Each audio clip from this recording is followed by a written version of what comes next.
The wind carried dust and judgment through Coldwater Ridge the morning Annalise Harper stepped down from the overland wagon, her boots sinking into the same red clay that had buried men's dreams before hers.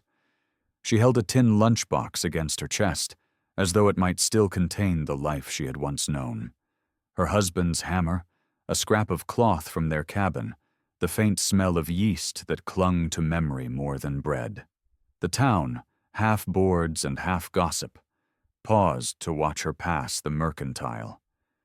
Men leaned on hitching posts, spitting tobacco and suspicion, while women in pressed calico glanced up from their baskets with the kind of pity that was really warning. Coldwater Ridge had no patience for newcomers who didn't arrive with land deeds or a man's last name. When she asked at the smithy, the blackened man there shook his head. "Talk to Silas Granger," he said. "He's got rooms and chores enough." So she walked the mile to his ranch under a sun that bit like iron, her breath steady, though her heart wasn't. Silas met her at the gate. Broad hat, polished boots, a smile that had counted its own kindnesses. He looked her up and down, not cruelly at first, just measuring. "Work's light, board's fair," he said. "Dinner at 6 if you're grateful." Gratitude was the only coin she had left, so she nodded.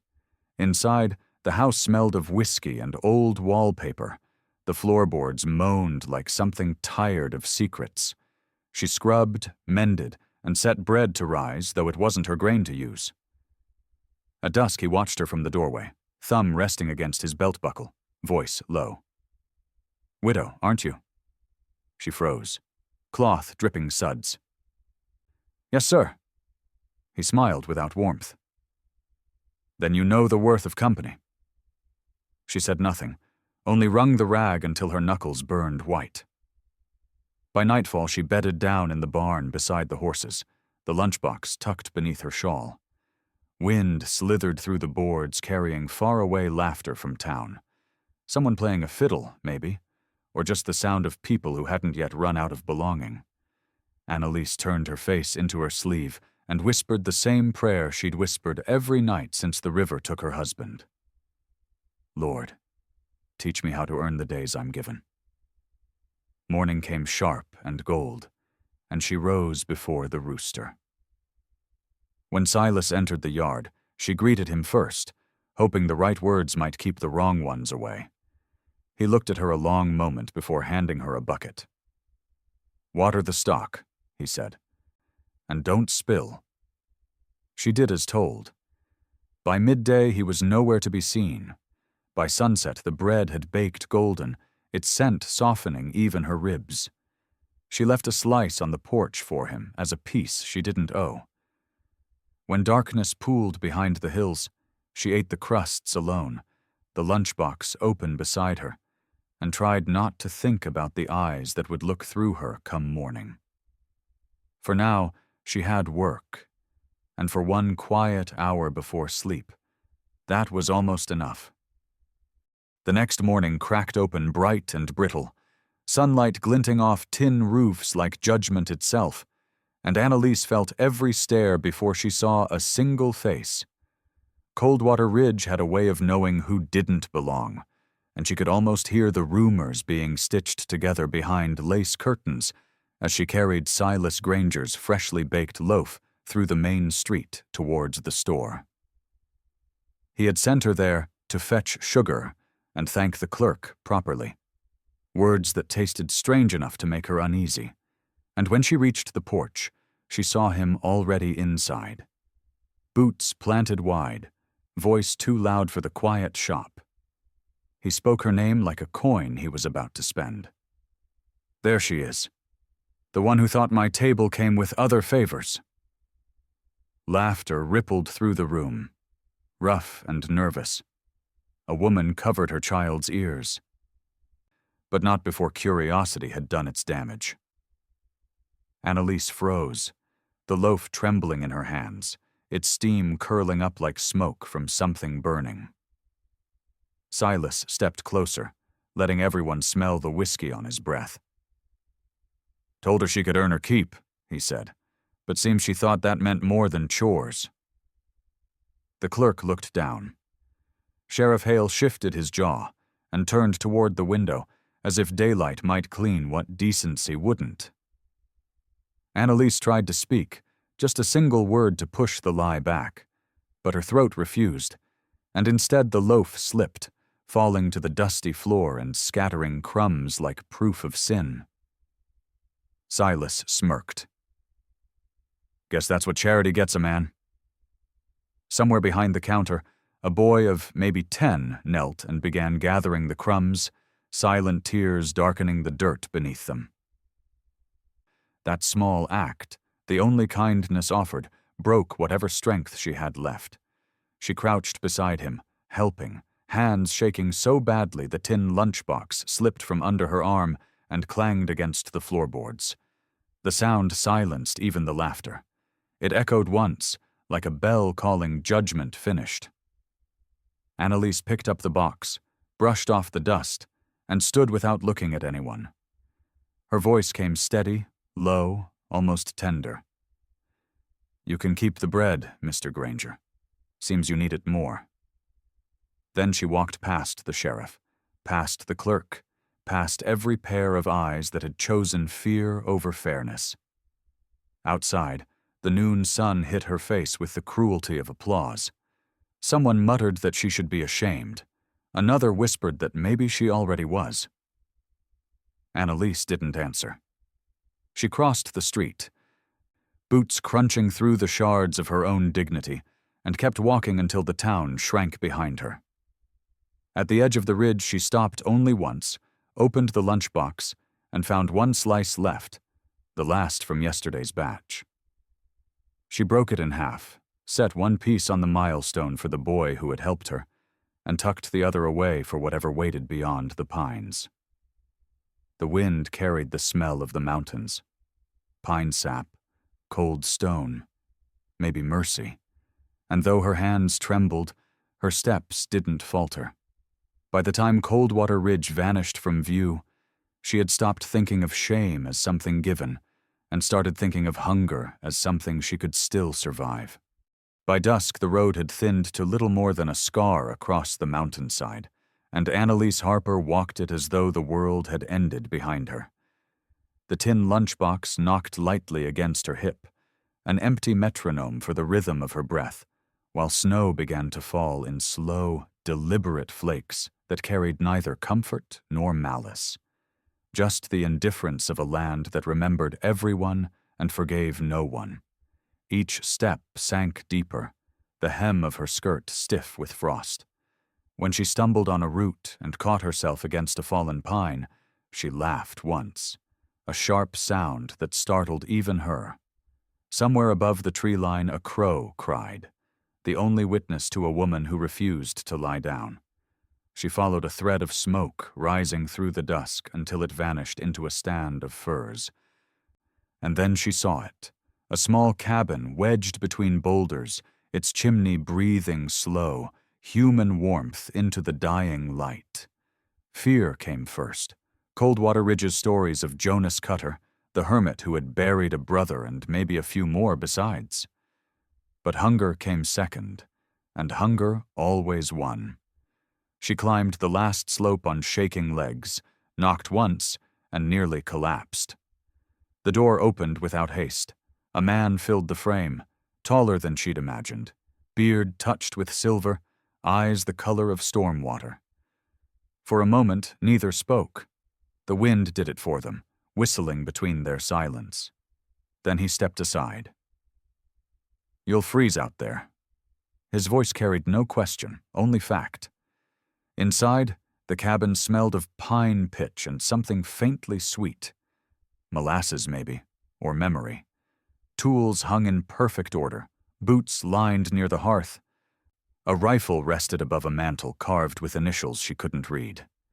He poured water into a kettle, set it on the fire, and handed her a wool blanket without looking directly at her, as though kindness were a language he had forgotten the grammar of.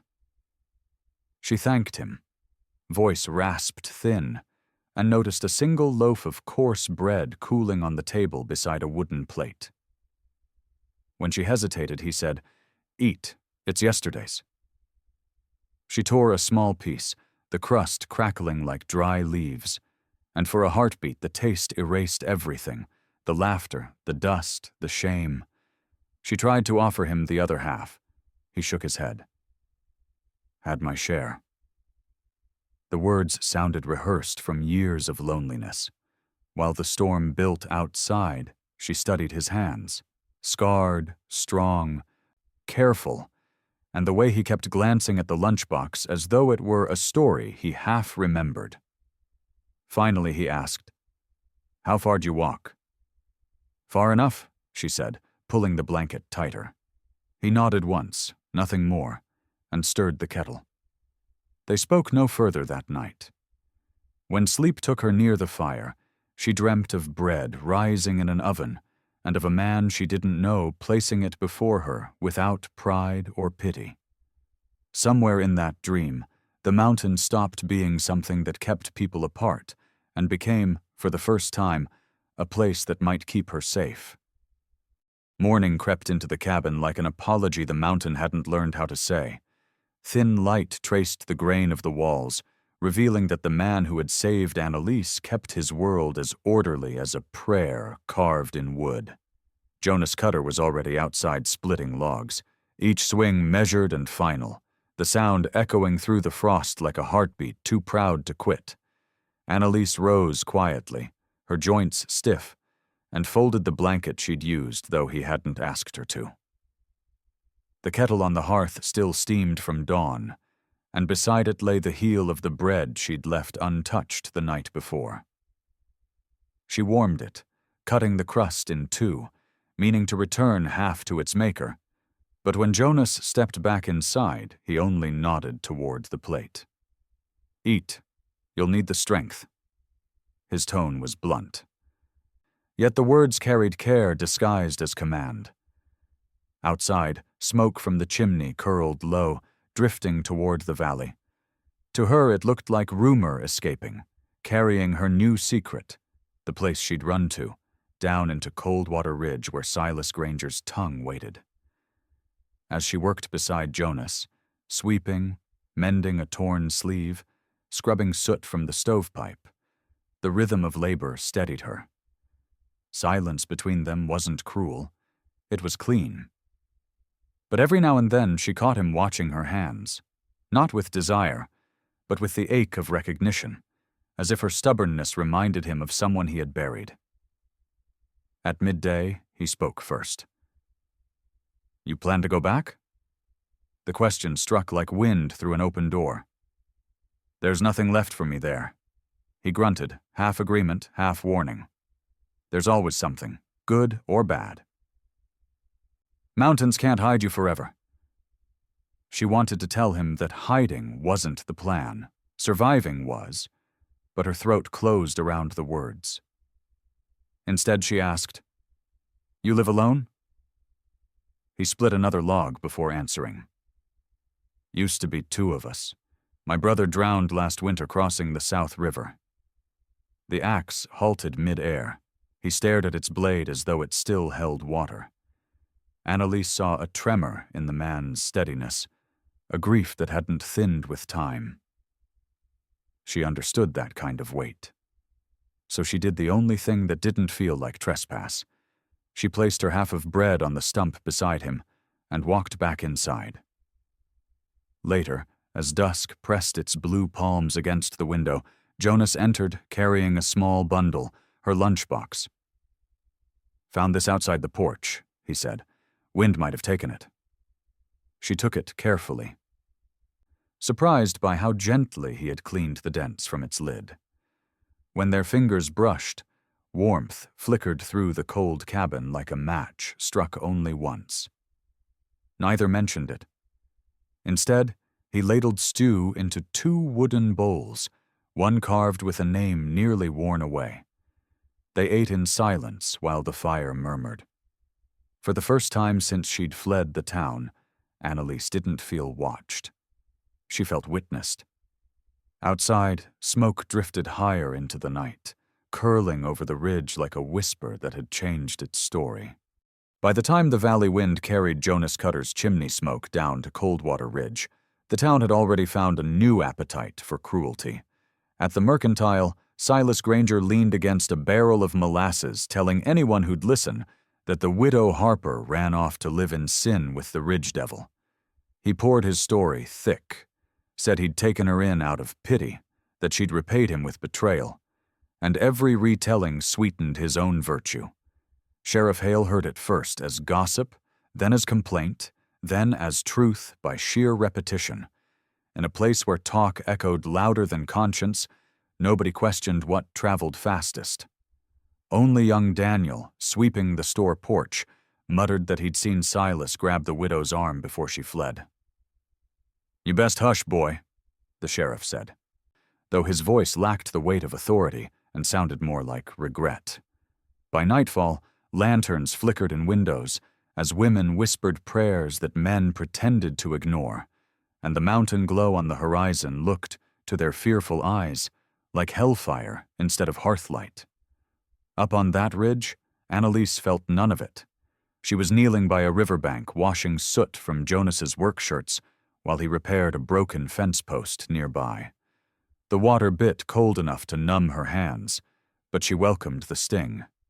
It proved she was still alive.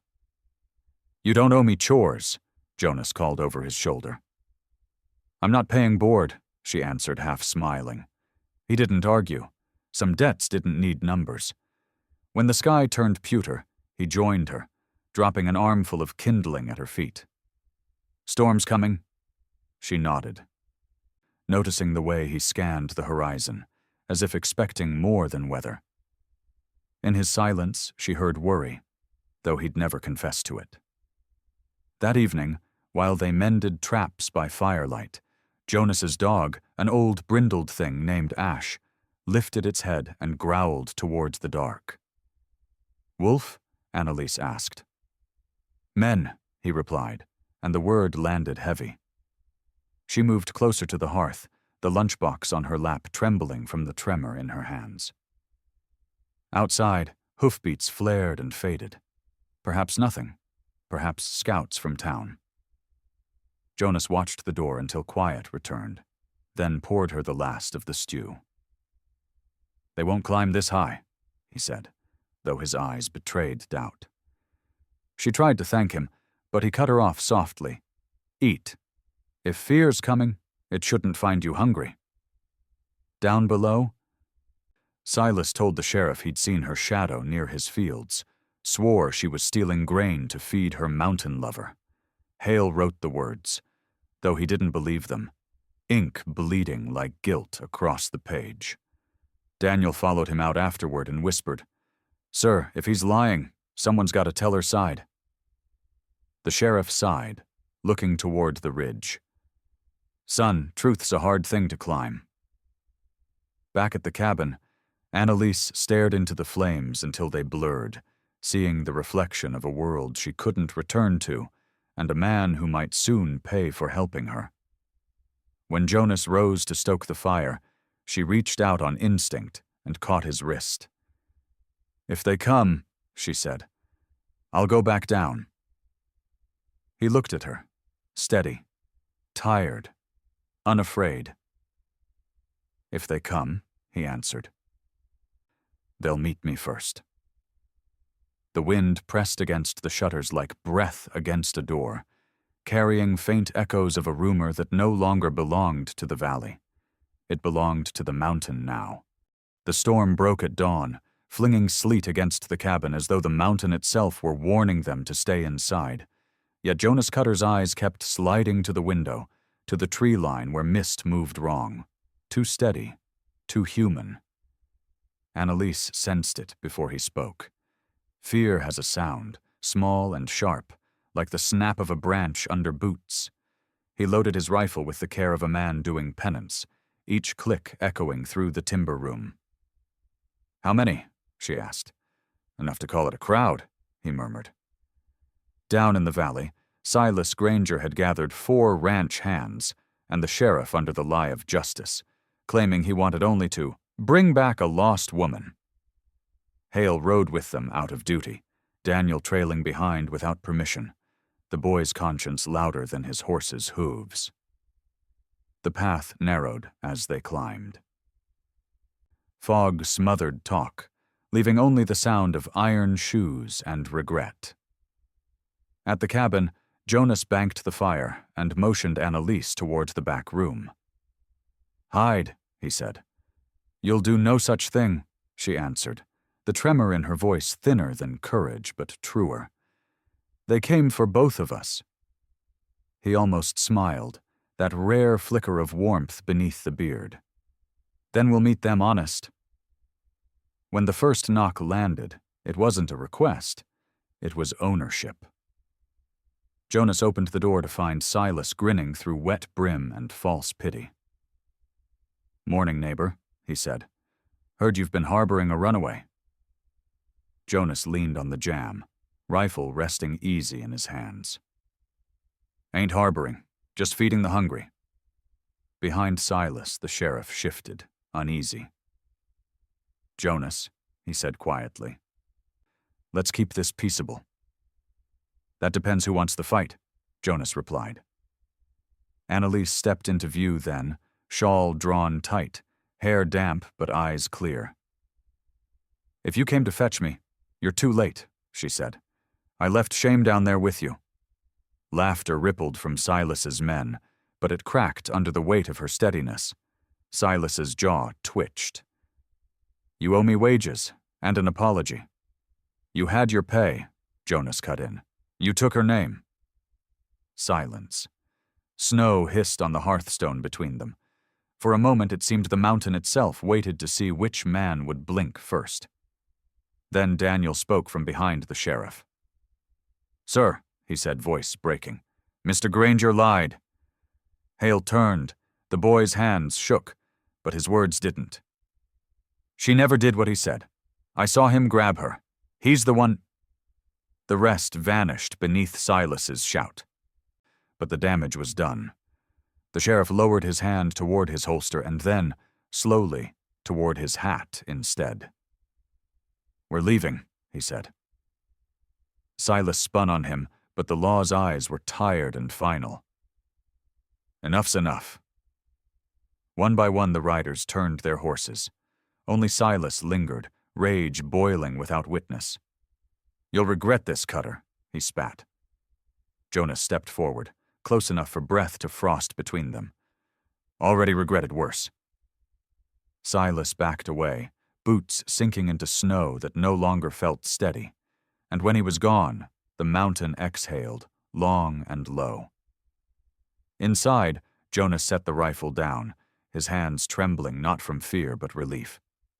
Annalise closed the door, leaning against it as if to hold back the whole world. For the first time since she'd fled the town, she felt the weight of fear lift. Not because danger had passed, but because she'd faced it and hadn't broken. Outside, the ridge quieted, save for wind weaving through pines like an old hymn remembering mercy. Night dropped over the ridge like a heavy quilt stitched with thunder, and the storm that had threatened all day finally claimed the mountain. Sleet drummed the roof until every nail remembered what it was to hold fast. Inside, the fire clawed higher, throwing orange light across rough-hewn walls, and the two souls left inside them. Jonas Cutter sat at the table, rifle leaning against the corner, his shoulders bowed beneath the weight of peace won too easily. Annalise fed the fire, the shawl slipping from her arms, steam rising from her damp hair. Neither spoke. The silence between them was no longer fear, but the echo of too many words they didn't know how to start. When the kettle hissed, she poured water into 2 tin cups and set one before him. He stared at the rippling surface, as though it might hold the face of his brother. Lost beneath last winter's ice. "Sheriff won't keep him quiet," he said finally. "Men like Granger talk till they choke on their own breath." Annalise traced the rim of her cup, then answered softly, "Then let him talk. The ones who matter saw truth today." Jonas gave a low laugh that sounded like disbelief. I ain't much for being anyone's hero. She met his gaze across the flickering light. You weren't. You just didn't look away. For a moment, the storm outside faded beneath that stillness. The cabin felt wider, safer.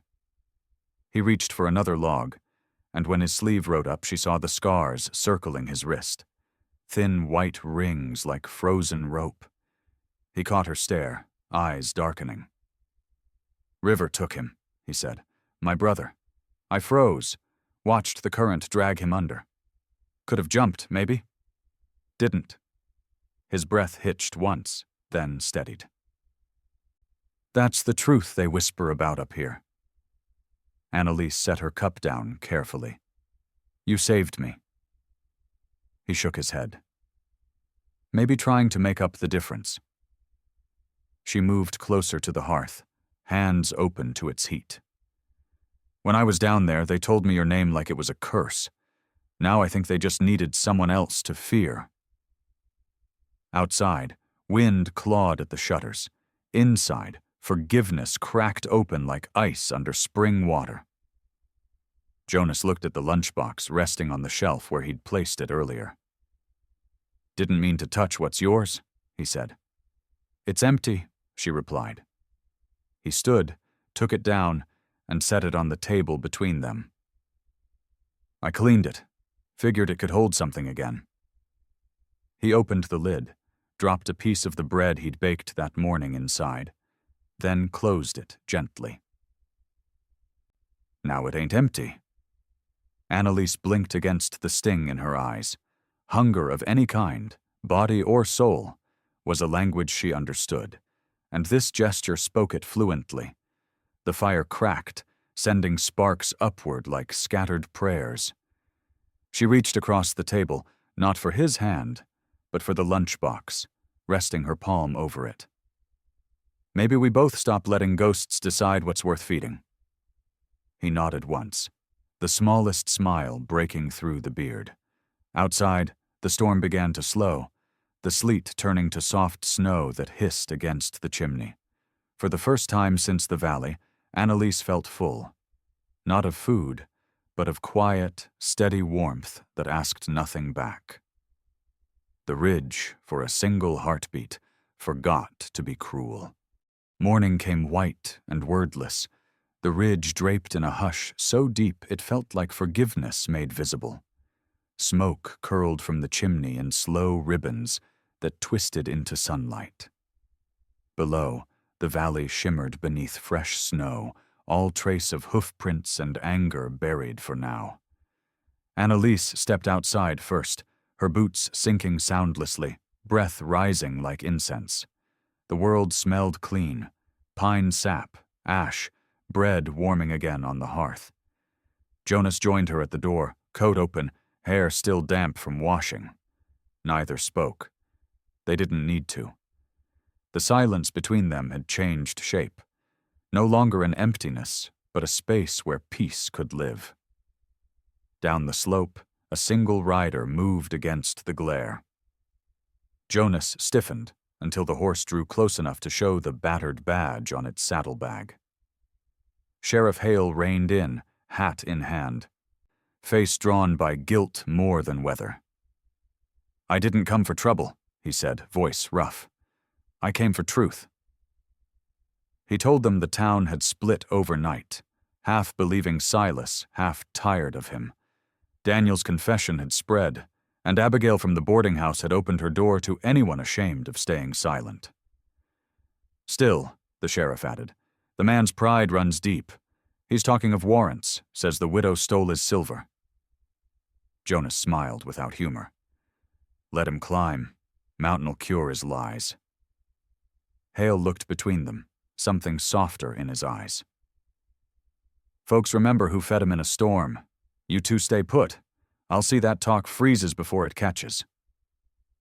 He turned his horse and rode off, leaving only hoofprints that filled quickly with new snow. Inside, Annalise set another log to the fire and watched the flames crawl upward. You trust him? She asked.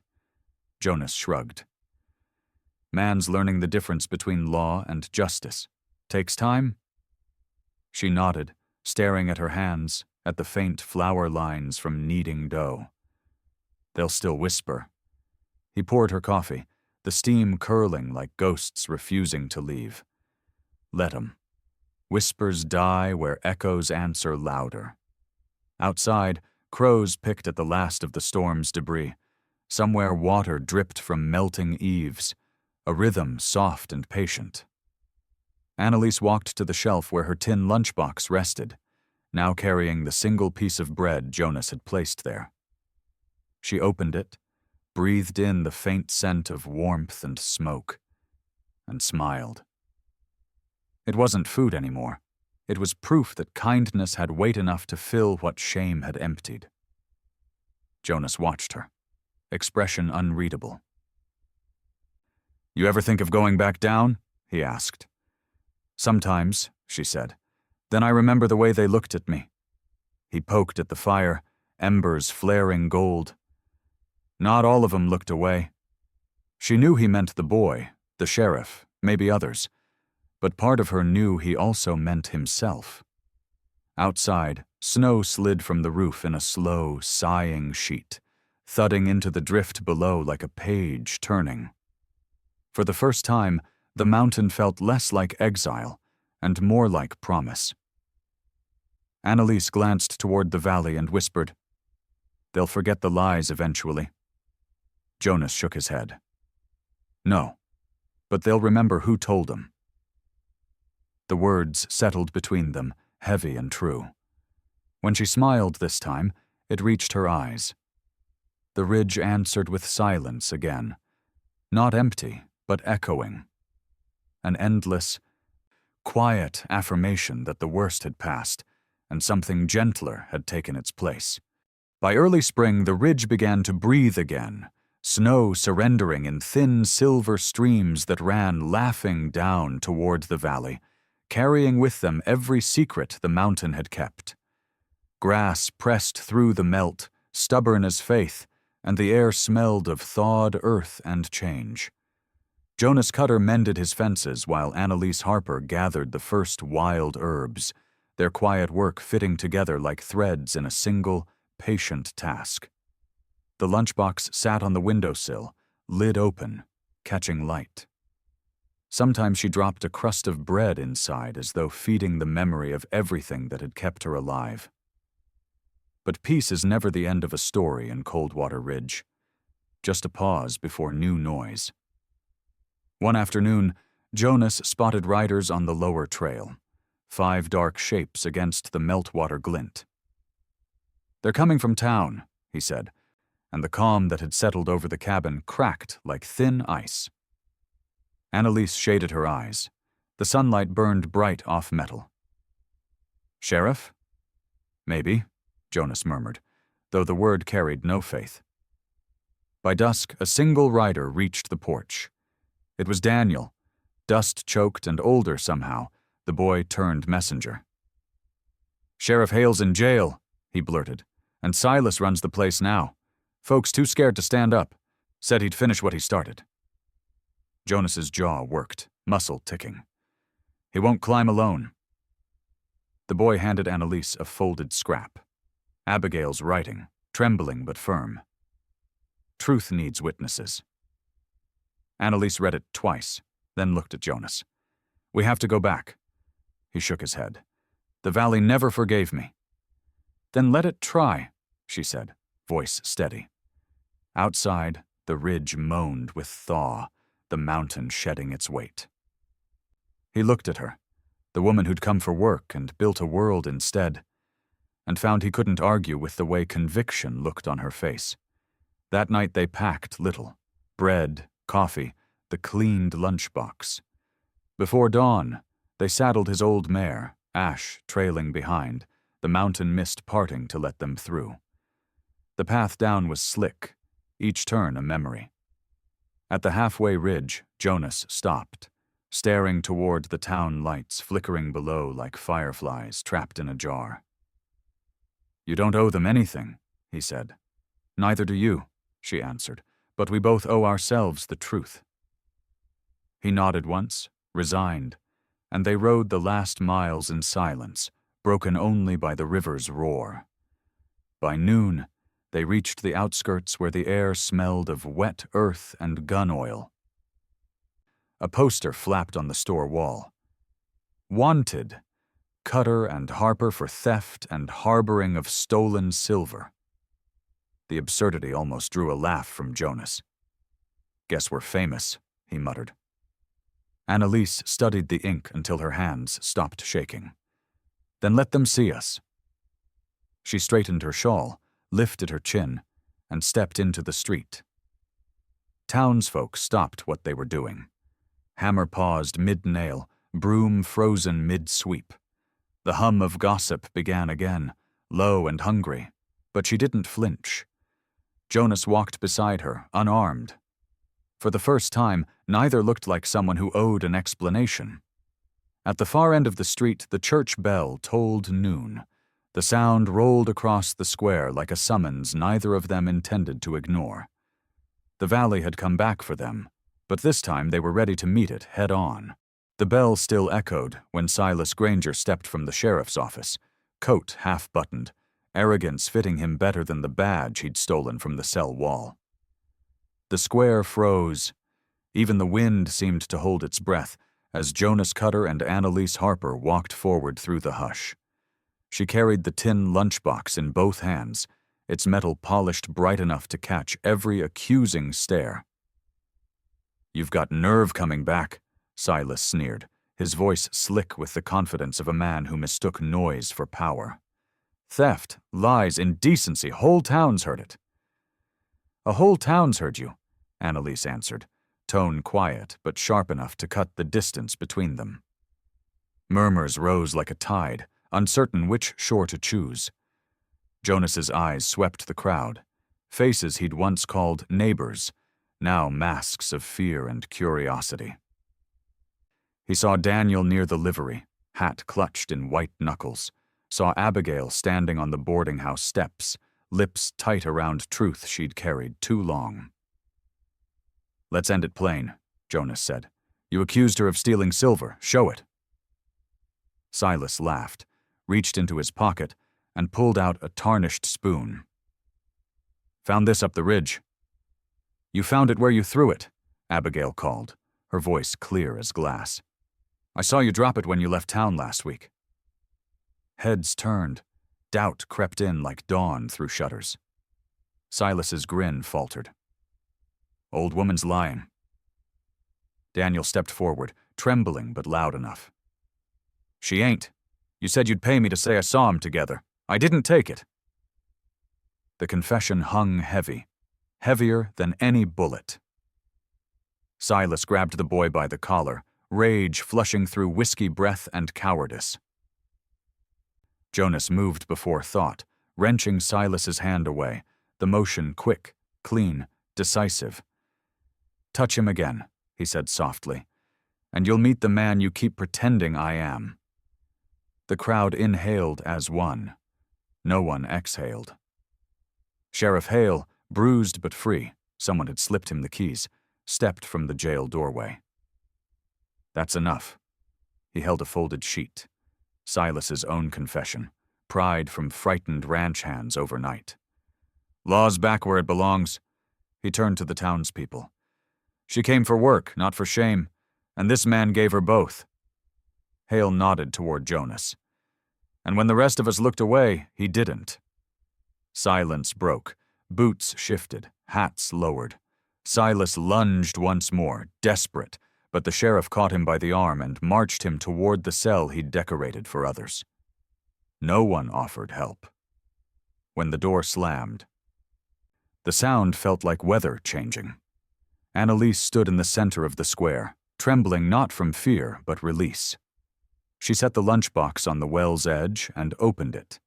Inside lay half a loaf of bread and a folded scrap of paper Jonas had carved into instead of ink. 4 words burned into tin. "Fed before the hungry." The crowd stared, unsure whether to feel guilt or grace. She looked up, eyes shining in the new sunlight. I don't want your pity, she said. Just your memory. Remember what you saw here. Abigail started clapping first, slow and sure, the sound catching until even Daniel joined.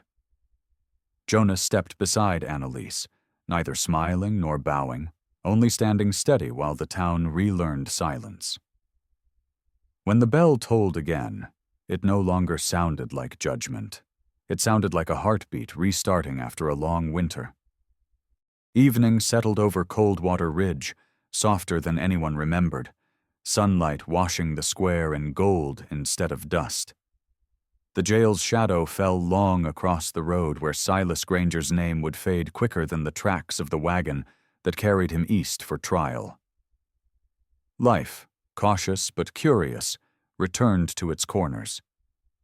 The blacksmith's hammer rang again. Children laughed near the well, and the smell of bread drifted from the boarding-house kitchen. Annalise Harper stood by the porch rail, watching the town relearn decency one breath at a time, her lunchbox tucked beneath her arm like a finished chapter. She had not planned to stay this long, yet leaving felt less like freedom and more like abandonment. You could run a bakery, Abigail teased, wiping flour from her cheek. You've fed half of them already.